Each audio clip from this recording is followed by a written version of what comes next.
Hello everyone, Vanessa here. I have been suffering from some cystic acne and I wanted to share that with you today. Some treatment options and some things like that. So first off, what is cystic acne? Can everyone see it?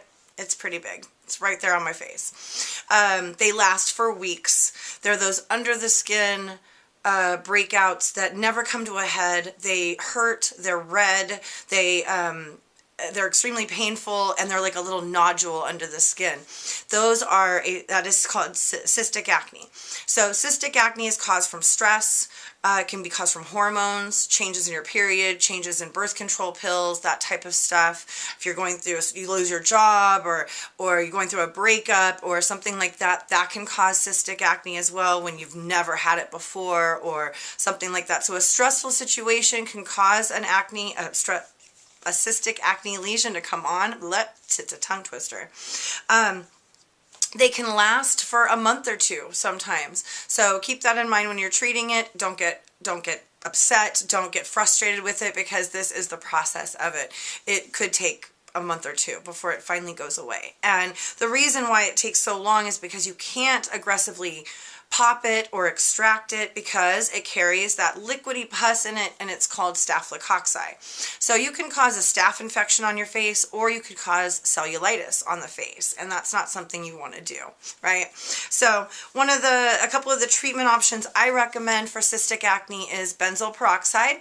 Clearasil, I believe, is one pretty popular drugstore brand that you can buy that has benzoyl peroxide in it. That is the main ingredient in it, but that's the type of spot treatment you want to look for, is benzoyl peroxide. It has hydrogen peroxide in it. So if you don't have any of that and you're really suffering, but you do have hydrogen peroxide at home, you could always dip a Q-tip in, tap it on there, and let it dry it out a little bit and help it draw it to the surface and oxygenate that cystic lesion.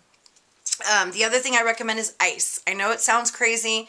Ice works tremendously well. Helps bring down swelling. If you're having a really big one and you ice it before you go to bed and put a little bit of Bacitracin on it, or Neosporin. Bacitracin is the ingredient in Neosporin, so I prefer to use the pure ingredient of Bacitracin, and is what I recommend to you all as well.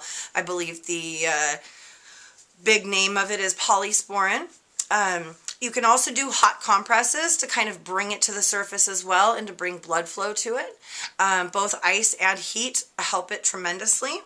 And then of course Bacitracin or Neosporin, because they are skin infections. Anti-bacterial ointment could help tremendously, and it does help tremendously, especially with acne. All sorts of acne. Any breakout I get on my face gets treated with polysporin. It's one of my absolute favorites.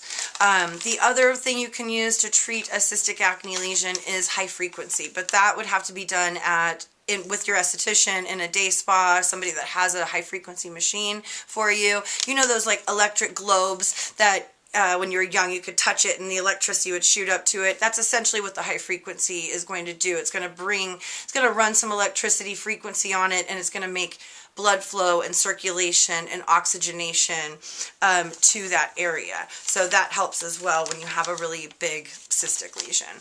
So I like to keep it very real on this channel with you all. I don't wear any makeup. I do wear a little mascara and some under eye concealer for my dark circles. But other than that, you will see me in the raw on here giving you guys advice, and I hope it helps you. If the Bacitracin or any of these things that I recommend to help treat that cystic acne lesion for you works, please come back and post it in the comments, or you can always send me an email, skinbyvc@gmail.com, or you can always check out my website, expertskinblog.com. So, alright, hope this helped you. Bye.